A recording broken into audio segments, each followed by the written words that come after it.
ભરૂચમાં કોંગ્રેસની મુસ્લિમ મત બેંક ઉપર હવે કબજો જમાવવા માટે એઆઈએમઆઈએમ ના 14 ઉમેદવારો ચૂંટણી જંગમાં ઉતરી ગયા છે। ભરૂચ નગરપાલિકાના વોર્ડ નંબર 1 અને 2 કોંગ્રેસનું ગઢ માનવામાં આવે છે, પરંતુ આ બે વોર્ડમાં કોંગ્રેસના જ ઉમેદવારોને ઉમેદવારી કરાવ્યા બાદ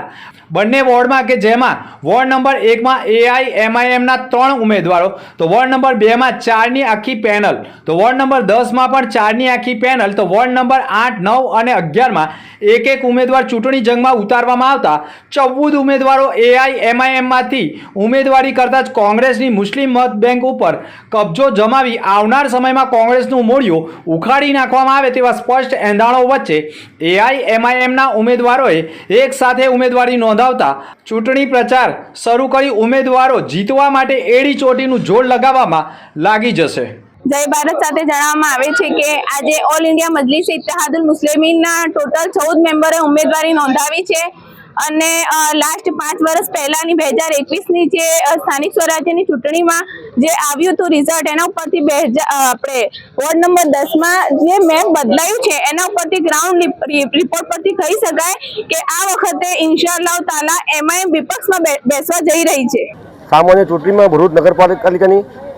વોર્ડ નંબર 1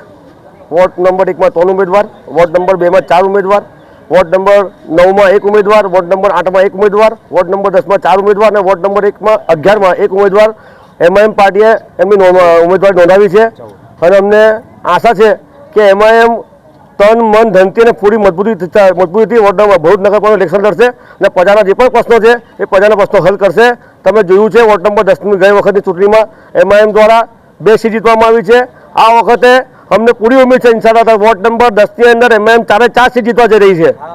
અને વોર્ડ નંબર 1માં પણ એમઆઈએમ 3 સીટ જીતવા જઈ રહી છે અને વોર્ડ નંબર 2માં પણ એમઆઈએમ પૂરી મજબૂતી સાથે અને અમારા પ્રમુખશ્રીની આગેવાની હેઠળ અમે ભરૂચ 2 નંબર પર જીતવા જઈ રહ્યા છે। હું ભરૂચની પ્રજાને કહેવા માંગુ છું, તમારો એક જ વિકલ્પ છે, જે પણ વંચિત પક્ષ છે, જે કચરાના પક્ષ છે, એના માટે એક જ વિકલ્પ છે, ફક્ત એમઆઈએમ પતંગ પતંગ પતંગ। ક્યાંક ને ક્યાંક કોંગ્રેસનો જે વિવાદ છે તેને લઈને તો એવું લાગે છે ને કે એમઆઈએમ નગરપાલિકા કોંગ્રેસ હવે કોંગ્રેસની જગ્યા ઉપર એમઆઈએમ આવી શકે છે। તમે જો જનતા મેન્ડેટ આપવાવાળી સર્વોપરી જનતા છે, જનતાથી અમે એ પણ અપીલ કરીએ છીએ, તમે આઝાદી પછી કોંગ્રેસને દરેક વખત તમે અજમાવી છે,